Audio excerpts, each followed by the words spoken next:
Waaqayyo gaafa isin eebbisuu tidaarii gaarii fi gaa'ila gaarii kan itti har'a wal fuutanii bor waliigtan osoo hin taane kan umurii keessan guutuu maatii horattanii hanga du'aatti duuti malee yoo gargar nama hin baasne isiniif haa kennu jechuudha. Nagaallee isin gaafachuu hin daganne nagaaf jaalalli Waaqayyoo haala bakka jirtanitti isiniif haa baay'atu. Jirtu nagaa keessanii galata Waaqayyoo an nagaa koodhaa warreen maamila simbootaa ta'an laayik sheer gochuu hin dagatinaa warreen immoo maamila ishiin taane kottaa maamila keenyatti dabalamaan isiniin jedha. Egaa akkuma iskiriinii kanarratti argitan hiikuruu namni wallaaltan hin jirtanii. Sooshaal miidiyaa kanarratti wantoonni yeroo hamma baay'ee jibbisiisaa turan keessaa gaa'ila wal fuudhanii warri gaa'ila kan baay'ataatii jira jechuudha. Tokko lama hin qabu. Guyyaadhuma namni wal fuudha inna waggaa yookiin ji'oota muraasan immoo kan walii qofaadha kan argamu jechuudha.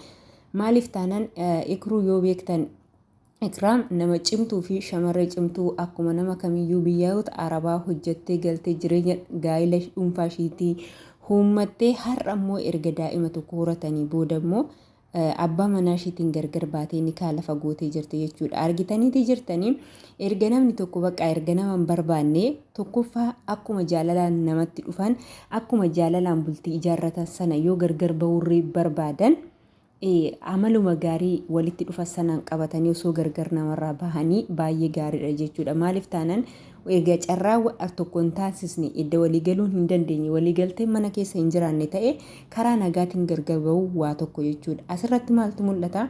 Egaa ishi jetteetii isarraa gargar baatee shamarree cimtuu hojjettuu fi baay'ee tattaafattuudha jechuudha. Haadha ishiitiifillee daa'ima ishiitiifillee nama jiraatudha jechuudha.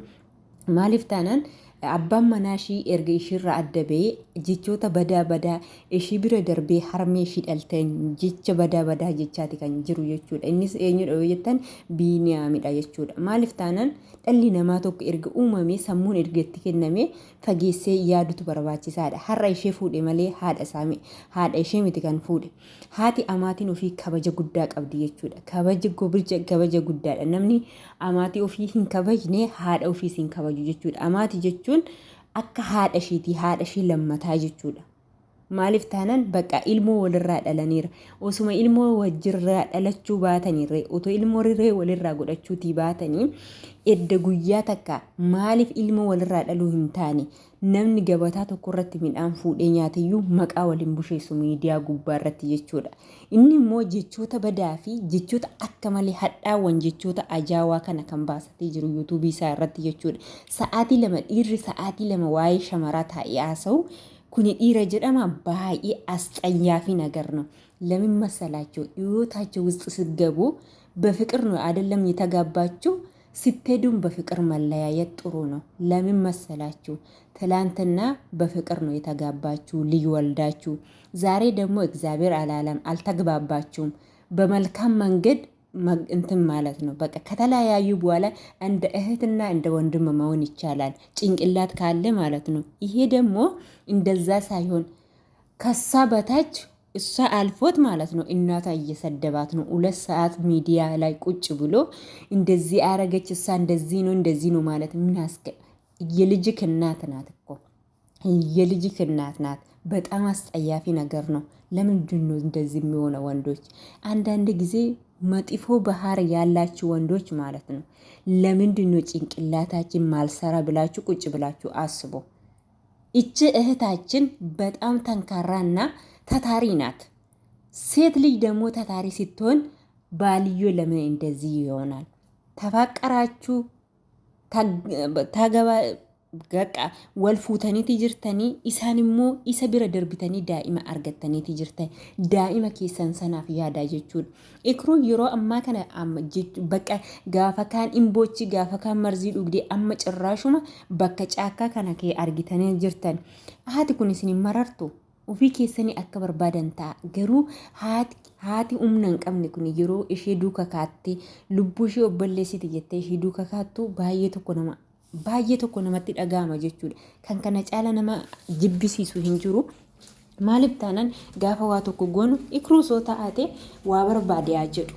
Inni gadi si cabsuuf waa barbaade jedhullee ati garuu xankaarraa taate shamarree cimtuu taate isaa olitti argamuuti qabda malee jecha inni akkasnaan jedhee maqaa koo busheesse jettee adabbii hin taane ofirratti fudhachuutiin qabdu. Har'a lubbuun kee taree taanaan namni guddaa itti si dabalu hin jiru. Guyyaa sana wii jedheetuma si awwaala.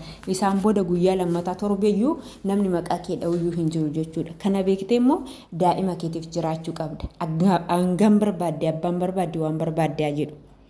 Ati eenyummaa keetiif of beekta waan ta'eef shamara cimtuu taate illikii keessa galtee bakka inni itti si eegetti osoo hin taane bakka yaada keetiif karoora keetii sana ga'uu qabda malee inni akkana naan jedhee lubbuu koon balleessa eenyuuf jetteeti kan lubbuu kee balleessitu cirraashumaa wantoonni akkana sammuu kee keessaa haquu qabda jechuudha.